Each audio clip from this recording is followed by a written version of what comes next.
যে দূরে কংলাক পাহাড় এখান থেকে দেখা যায়। এই ঝর্ণার নামানুসারেই এই পাহাড়ের নামকরণ করা হয়েছে।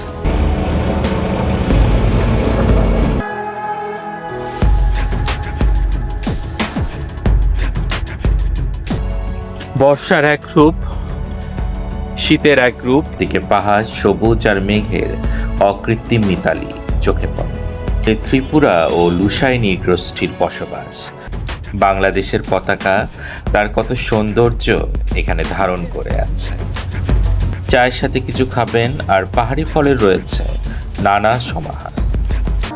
মাটির রাস্তা, কাজে পিচ্ছিল আছে।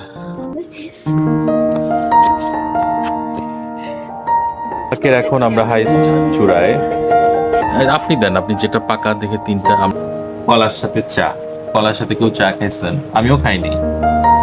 মাঝে মাঝে রোদ, মাঝে মাঝে মেঘ, মাঝে মাঝে ছায়া, মাঝে মাঝে বৃষ্টি। দোকানে চা খাবেন, কলা খাবেন খুব যত্ন করে। একটা পাহাড়ি গ্রাম, মনে হয় পানি রাখার ব্যবস্থা নাকি। দেখেন কুকুরগুলো খুব সুন্দর। বলছি না একটু রেস্ট নিয়ে নিয়ে নামবেন, তাইলে দেখবেন যে এই যে আমরা এখন যাচ্ছি কংলাক পাহাড়ের দিকে। তো আমাদের সাথেই থাকেন, আমাদের সাথেই ঘোরেন, ভালো লাগবে। আমরাও ঘুরি, আপনারাও ঘোরেন, দেখেন, অভিজ্ঞতা নেন। তবে যারা সাজেক আসেন নাই তারা অবশ্যই আসবেন। বাংলাদেশের কোথায় কি আছে দেখবেন। মেঘের রাজ্যে হারিয়ে যাবেন। প্রচুর মেঘ দেখাইছি না এই কতদূর পড়বে। অনিন্দ সুন্দর এই রাস্তা চোখের নজর কাড়া।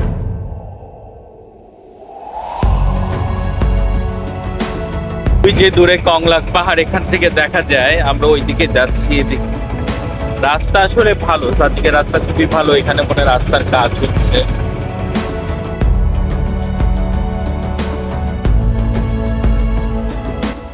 কংলাক পাহাড় বাংলাদেশের রাঙামাটি জেলার বাঘাইছড়ি উপজেলার অন্তর্গত সাজেক ইউনিয়নে।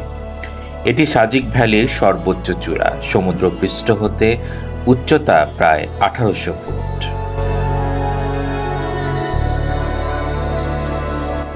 কংলাক পাহাড়ে যেতে আপনাকে প্রথমে সাজেকে আসতে হবে। কংলাক পাড়াটি কমলাক পাড়া নামেও পরিচিত।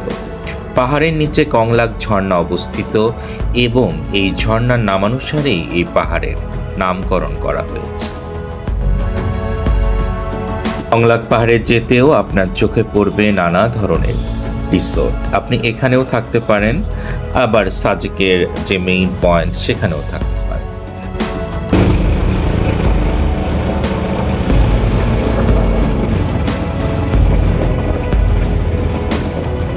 তো গাড়িগুলো এখানেই পার্ক হয়। এই যে সিঁড়ি পেয়ে উপরে ওঠা, আপনি উপরে উঠে কংলাক পাহাড় দিকে যাচ্ছি আমরা।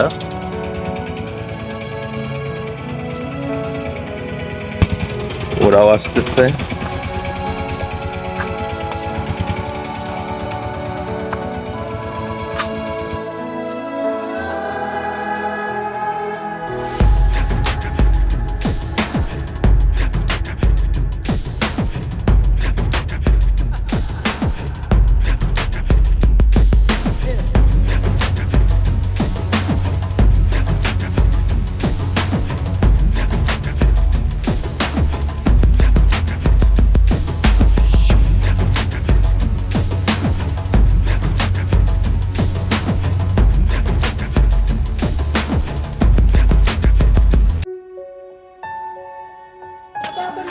এই যে মাটিগুলো দেখেন, পাহাড়ের মাটি, গাছ। আসলে বর্ষার দিনে আসলে যেটা হয় যে আপনার মানে গাছের পাতাগুলো এত ক্লিন থাকে, সবুজ থাকে, আসলে দেখতে ভালো লাগে। বর্ষার রূপ ভিন্ন। বর্ষায় আসলে পুরো আমার মনে হয় যে পুরো সাজেকে মেঘে ঢাকা থাকে, এটা ঠিক। তবে গাছগুলো খুব সুন্দর, পরিষ্কার দেখবেন, এটাও আরেকটি সত্য। বর্ষার এক রূপ, শীতের এক রূপ। আবার আপনি যদি কি বলে মার্চ অথবা অক্টোবরের দিকে আসেন, সেটার আরেকটি রূপ। আমরা অবশ্য বেশি উপরে উঠতে পারি না, হাঁপায়া যাই। তুমি যতটুকু উঠতে পারছি ততটুকুই উঠি। এখানেও রিসোর্ট আছে দেখছেন। মাহাদি আস্তে আস্তে ওঠো।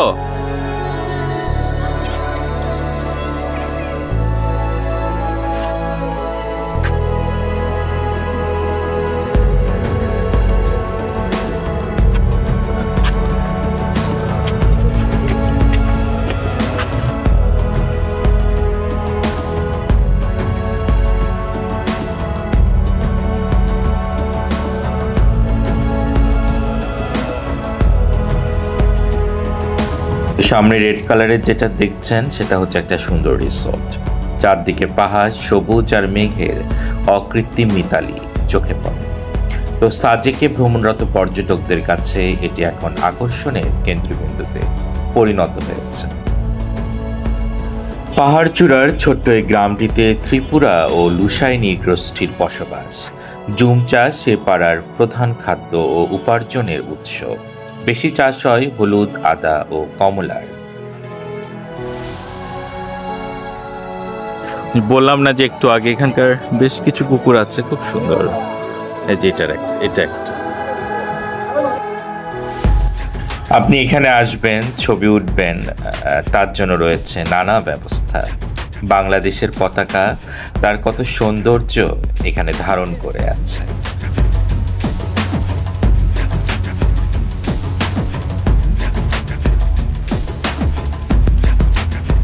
তো আপনি পাহাড়ের উপর উঠে এখানে একটু বিশ্রাম নেবেন, হালকা চা খাবেন, চায়ের সাথে কিছু খাবেন, আর পাহাড়ি ফলের রয়েছে নানা সমাহার।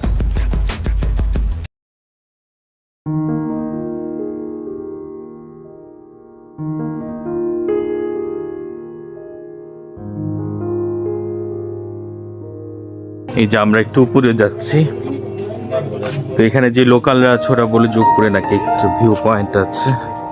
চলেন দেখি কি ভিউ পয়েন্ট আছে।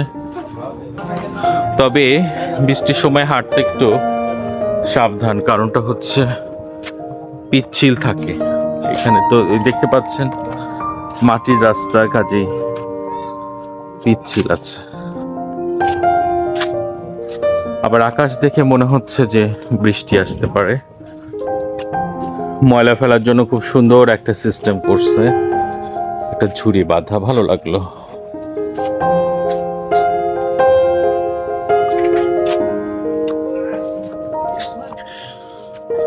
কংলাক পাহাড়ে স্বাগতম লেখা আছে। আস্তে আস্তে যাবেন।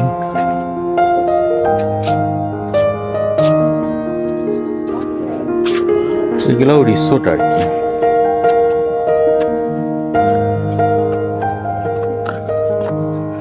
ওই যে আমরা একটু উপরে উঠলেই হাঁপায়া যাই। তিনজনের একই অবস্থা। বাবা ঠিকই বলেছিস।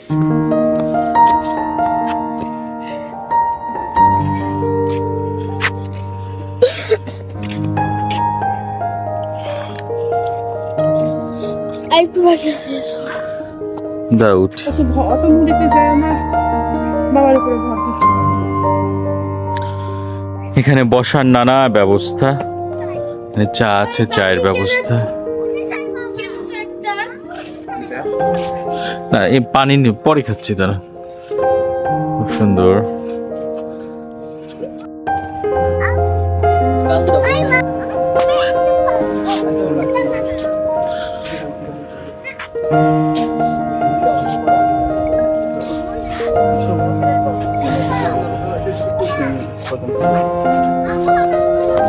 ফারহানা এদিকে আসো।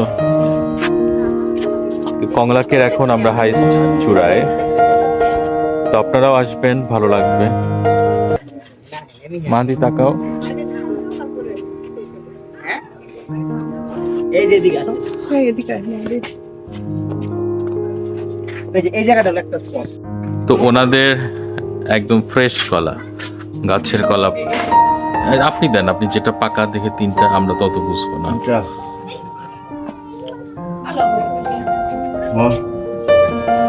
এই যে আমিও খাবো। একটা জুস খাবা, জুস। দুধ চা খেয়ে নাও, দুধ চা। না আমি তো দুধ চা। বসে চা আমরা খাবো খাবে না, তুমি আর তোমার বাবা খাও। যেখানে বসে কিন্তু আসলে খাওয়া দাওয়া করবেন আর আপনারা বাইরের দৃশ্যটা দেখবেন, ভালো লাগবে, জীবনকে উপভোগ করেন। তো আমি আজও বলি, আমি মাঝে মাঝে এই কথাটা বলি যে মেঘে মেঘে কত বেলা হলো অথচ ঘোরা হলো না। তো বাংলাদেশের অনেকেই আছে, আমার নিজের ফ্যামিলিতেও আছে, যারা এখনো হয়তো চা বাগান দেখেন নাই, পাহাড় দেখেন নাই। আমি আবার অনেক কথা আছে সরাসরি বলে ফেলি। তো আমি সবাইকে বলি যে আপনারা আসবেন, বাংলাদেশ দেখবেন, খরচ অত বেশি না, কম খরচেও ঘোরা যায়, যত যে যেভাবে যার যার সাধ্যের মধ্যে ঘুরবেন, রিসোর্ট আছে, কাজেই জীবনকে উপভোগ করেন। জীবন যখন চলে যাবে তখন শুধুই আফসোস। তো আমরা একটু আসছি, উপরে এসে একটু বসলাম, মানে উঠতে উঠতে, পুকুরে উঠতে উঠতে একদম হাঁপায় গেছে, আমরা তিনজনই হাঁপাইছে। সেটা যা হোক, এখানে একটু বসে ভালো লাগতেছে। কলার সাথে চা, কলার সাথে কেউ চা খাইছেন? আমিও খাইনি। আসলে এখানে অন্য কোনো খাওয়ার অপশন নাই, জুস আছে বাট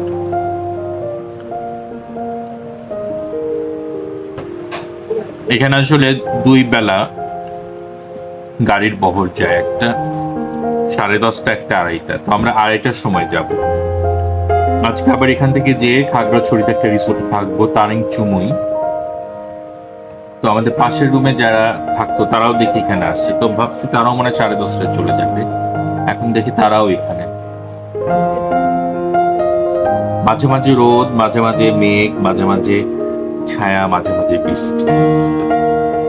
ও আচ্ছা, আরেকটা ইনফরমেশন আমি বলি নাই, সেটা হচ্ছে আমরা যে মেঘপুঞ্জিতে 1 রাত কাটালাম, 1 রাতের জন্য 6,000 টাকা ছিল। তো এখন জুলাই মাস, আমি ওয়েবসাইটে দেখেছি তাদের এটা ডিসকাউন্টে যাচ্ছে, তো 1 রাতের জন্য 6,000। এখানে ব্রেকফাস্টটাও ছিল অ্যান্ড বাট বলবো যে খুব সুন্দর একটা রিসোর্ট। ওদেরই 2টা, একটা এখন মেঘপুঞ্জি এবং পরে আরেকটা মালিকের যেটা আছে সেটা হচ্ছে মেঘপল্লী। মেঘপল্লীটা আরো সুন্দর, ওইটা আমরা আবার পাই নাই, পরে এটাতে উঠছি, বাট এটা খুব ভালো লেগেছে।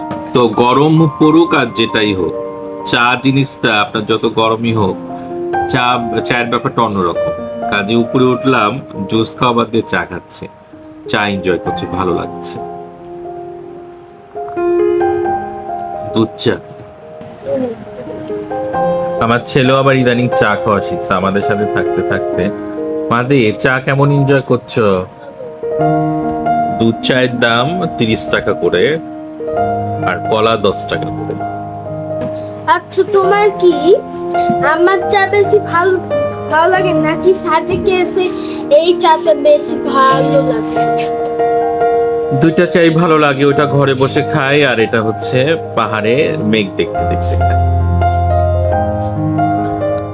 এই যে আপনারা আসলে এই দোকানে চা খাবেন, কলা খাবেন, খুব যত্ন করে, এই যে খুব সুন্দর। তো আসি, থ্যাংক ইউ, ঠিক আছে মাদি, টাটা দাও।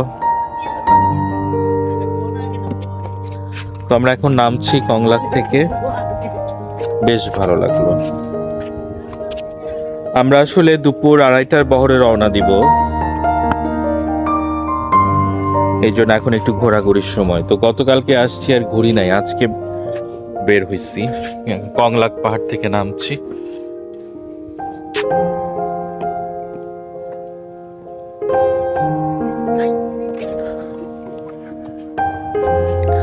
তো ইউটিউবে আসলে অনেক ব্লগ দেখছি, ব্লগ দেখে মনে হয়েছে যে কংলাক উঠতে মনে হয় খুব কষ্ট হবে, তবে আল্লাহর রহমতে উঠতে পারছি একটু। আমিও, যারা একটু হাঁপায়া যান তারা যদি একটু রেস্ট নিয়ে নিয়ে ওঠেন, বেশি জোরে না, হালকা একটু উঠবেন, একটু রেস্ট নেবেন, দেখবেন, এভাবে সুন্দর উঠে যেতে পারবেন। যাদের আসলে আমাদের মতো একটু উঠলেই হাঁপিয়ে যান, অনেকেই আছে। আসলে এখন একটু পর্যটক, যেখানেও দোকান আছে, তো আসলে এখন একটু পর্যটক কম। খুব সুন্দর বাড়ি, একটা পাহাড়ি গ্রাম, বেশ ভালো লাগছে, বেশ সুন্দর। আল্লাহর সৃষ্টি কতই না সুন্দর। এটা কি? এটা মনে হয় পানি রাখার ব্যবস্থা নাকি? চলেন তো দেখি, কেউ থাকলে জিজ্ঞাসা করতাম, এটা বুঝতে পারতেছি নাকি।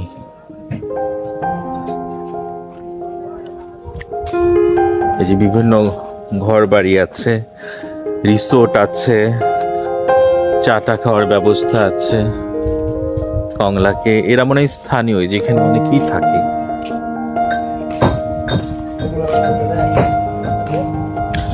তো বেশ ভালো লাগলো। তো কংলাকে আসলাম, এখন নামছি, খুব ভালো লাগছে। এই তো এখানে একটা গ্রাম, যে ওখানে মনে হয় অনেক গ্রাম, এটা তো অনেক ঘর বাড়ি আছে স্থানীয়। দেখেন কুকুরগুলো খুব সুন্দর, বলছি না অনেকগুলো সুন্দর সুন্দর। এখন এরা কি এই পরিবেশে মনে এরকমই হয়। ওরা নামছে, অনেক সময় ক্যামেরার চোখ দিয়ে না দেখে নিজের চোখে দেখতে বেশ কিন্তু ভালো লাগে। তো অনেকে আছে যারা 2:30টার বহরে যায়, তো তারা এই সময় আসলে ঘুরতে আসে। একটু রেস্ট নিয়ে নিয়ে নামবেন, তাইলে দেখবেন যে অতটা হাঁপাবেন না। খুব সুন্দর লাল কালার উপরে টিনের, খুব সুন্দর একটা রিসোর্ট। এখানে এখন অনেকেই আসছে। এই তো আমরা নামছি। আসলে আমরা যারা ভিডিও করি, তো ভিডিও করার ঠেলায় আর মানে ছবি উঠানো হয় না। যারা ইউটিউবে ব্লগ করি তারা সবাই ছবি উঠছে, বাট আমরা খালি ভিডিও করতেছি। তো স্থানীয়দের জিজ্ঞাসা এবং গতকালকে ম্যাপে দেখেছি এই সাইডটা হচ্ছে মিজোরাম, যেটা হচ্ছে ইন্ডিয়া, আর ওই সাইডে হচ্ছে বাংলাদেশ। এই পাহাড়ের ওই সাইডটা বাংলাদেশ, এই সাইডটা হচ্ছে মিজোরাম। খুব সুন্দর বাতাস হচ্ছে, বাতাসের একটা সাউন্ড কিন্তু কানে ভেসে আসছে। তো আমার ওয়াইফ আবার ছবি তোলে, আমার আর ছবি তোলা হয় না, আমি আপনাদের জন্য ভিডিও করছি। ও সেও ভিডিও করছে। তবে ইউটিউব করলে একটা সুবিধা, যে আমি মাঝে মাঝেই বলি যে আমরা যে ভিডিও করি অথবা আমরা যেখানে যাই সেগুলো কিন্তু রিজার্ভ থাকে। তো যখন সময় হয়, অবসর সময় এই ভিডিওগুলো দেখতে কিন্তু ভালো লাগবে যে না ওই সময় ওই জায়গায় গিয়েছিলাম। কাজেই দেখা যায় যে ইউটিউবে যে শুধু ব্লগ করা সেটা না, নিজেদের স্মৃতিগুলো খুব সুন্দর সংরক্ষণ থাকে। আবার অনেকে বলে যে এত কিছু দেখায়, নিজেদের প্রাইভেসি বলতে কিছু নাই। তো আসলে আমরা তো ইউটিউবে ব্লগ করব সেই মেন্টালিটি নিয়েই ব্লগ করছি। তবে আমার তারপরেও যতটুকু দেখানো যায় দেখাচ্ছি। তো আমি তো বলেছি যে জুনায়েদ জিলানী ব্লগসে নানা কিছু আছে, প্রতিদিনের জীবন, নানা ঘটনা, recipe, food review, daily blog.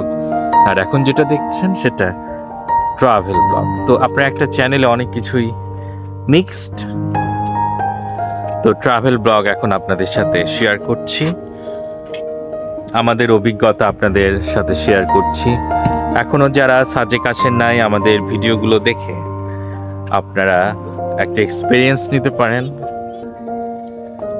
পাহাড়ি ফুল আছে কিন্তু, এই যে এখানে একটা গোলাপি কালারের ফুল, ওইদিকে নীল ফুল, যেখানে সবাই গাড়ি রাখে, চাঁদের গাড়ি আছে। আমাদের মাহিন্দ্রাটাও যে সামনে আছে, একদম কাদা, বৃষ্টি তো। তো পাহাড়ি অঞ্চলে এরকম, কখন বৃষ্টি কখন রোদ, বৃষ্টির কোনো কিন্তু ঠিক ঠিকানা নাই, মানে টাইম টেবল নাই। বৃষ্টি ঝরছে ঝরুক, আমাদের বরং ভালোই লাগে।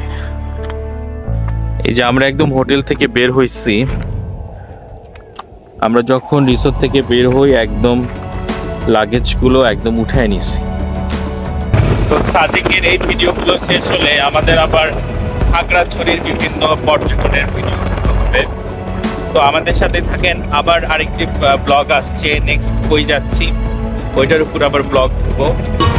তো কংলা পাহাড় ভ্রমণ আশা করছি আপনাদের ভালো লেগেছে। তো আজ এ পর্যন্তই, সবাই অনেক বেশি ভালো থাকেন। জি আসসালামু আলাইকুম অ্যান্ড আল্লাহ হাফিজ।